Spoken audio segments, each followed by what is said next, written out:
Welcome to another AoE 4 news update. So it seems that Microsoft and Steam are running a bit of a leaky ship when it comes to AoE 4 this week, likely due to planned announcements at their E3 event later today. Over the past few days we've had a leaked release date on the official site from a private post that was accidentally made public, showing an October 28th release date. Then we've had a more significant leak from an update to the Steam Games page. Big shout out to Mr. Britches the Bold on Reddit for collecting and collating the images of the Steam page. Other than the screenshots, which we will talk about shortly, we also got some solid details on what will be included in the digital Deluxe edition. An official AoE 4 soundtrack. Now, as far as soundtracks go, it used to be a nice bonus when you got a disc in your box. But these days, everything ends up on YouTube anyway, so that's no biggie. A unit counters chart, so a rock paper scissors chart for what unit is good against what, might give an early advantage, but again it's something that the community are going to put together in short order. A digital painting set from artist Craig Mullins.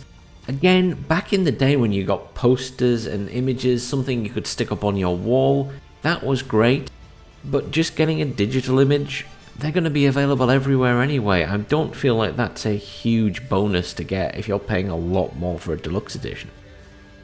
Now maybe you do love digital art, in which case fine, maybe it's worth it, but nothing's jumping out at me so far. And then there's a few bits of exclusive in-game content, including a coat of arms, but does that mean that people with a normal edition won't get one at all, or it's just that there's a special one for the deluxe edition users? Need some clarification there. And then a player profile portrait, and again, as previously, does that mean the normal edition don't get one, or that it's just a special one for deluxe edition users? And finally, you get a monument. Is this buildable in the game when you're playing? Does it give bonuses to that player? Is it some kind of pay-to-win edition already in the game? Because that would be devastating.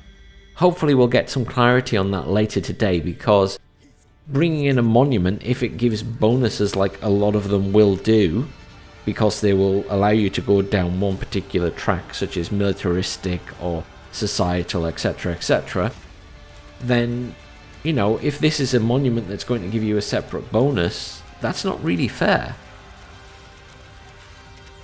And then we also get a leak of the French as a nation, though I think most people expected it was coming, with a note here about the Joan of Arc campaign, and we'll get to see a little bit of them in the screenshots that follow. I think the final little bit of info to pick out from here is the fact that they're saying early next year.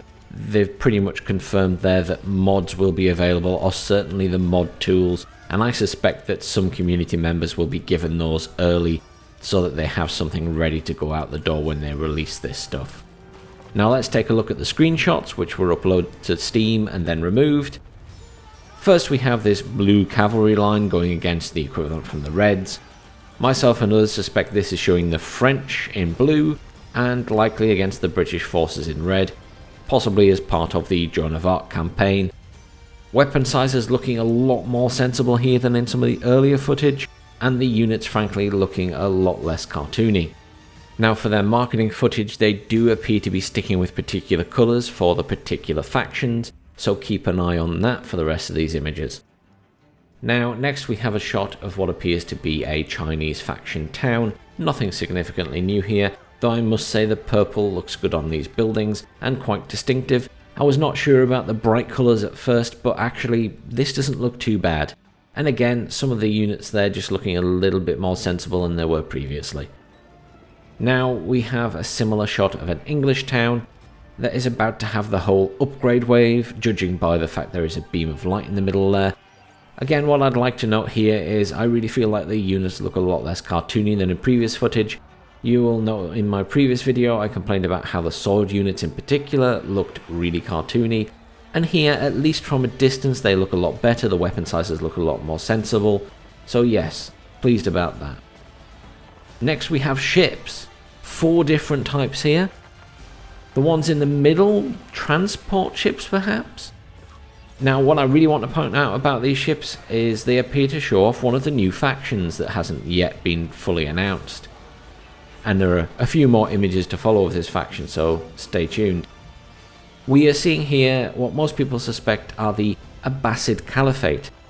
You will note some of the ships here have a crescent moon on the sails, and these ships also sport the yellow colouring used in some of the other images, so you can pretty much put 2 and 2 together and make 4. So next we're back to one of the already announced civilizations. We're seeing an English castle here, and actually I quite like this castle. It has quite a bit of detail and does look like a traditional British castle, although obviously on a smaller scale. And again we have troops moving away from it, and once more they're looking a lot less cartoony, and the weapons just look a lot better. I can't really say more than that, but thank you for fixing this. Now on to the good stuff.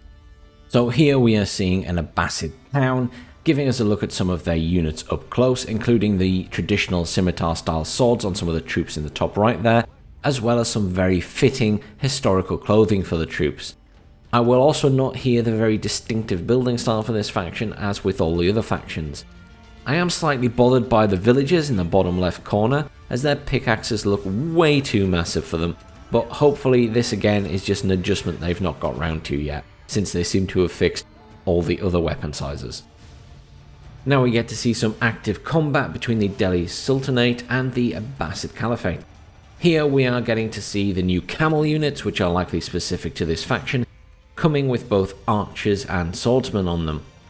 Also we can see some new and improved arrows after the whole arrowgate situation, and it's fantastic to see, true to their word, they have improved them. You can see them here flying past some of the elephants, and I'll zoom in quickly a bit for you. But yes, much smaller, sleeker, looking like an actual arrow that units might actually shoot at this size. Hopefully we'll get to see some footage of those arrows actually hitting units to make sure they don't do that whole completely turning in mid-flight thing still. And then we have these units at the far ends of the Abbasid lines, which appear to be holding guns or rocket launchers of some description. Does anyone know exactly what these are? I think they resemble early rocket launchers, but please let me know down below. Another big battle scene between the French and the Abbasid next. A little bit of a carryover in terms of spearmen, much like the older games, and also the horse units having the same weapons here, but a very distinctive look for both sides in terms of the unit armour and clothing. And we can also see a French castle in the background at the top left. Now onto our final image, a much more relaxed scene here, which appears to be an English port showing off a few ships, including a fishing boat there. We can also see the English cavalry and what appears to be a cannon or a grand cannon, and some kind of organ gun. Oh, and at the edge you can just see a trebuchet or part of it on the right hand side there. And once again seeing much improved weapon sizes and a less cartoony look for the troops, which I'm really pleased about because that was driving me bonkers in the previous footage. Well, that's pretty much all there is for this video, other than to say hopefully later today we will be getting some more footage, some more information, perhaps all 4 of the other unannounced factions, although we obviously know at least 2 of them here. What do you all suspect the other 2 factions might be? Is there a bit of a giveaway in some of the images on the Steam page here?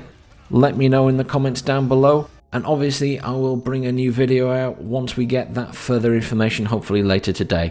Thanks very much for watching everyone, please like, share, subscribe as always, and I'll see you all soon.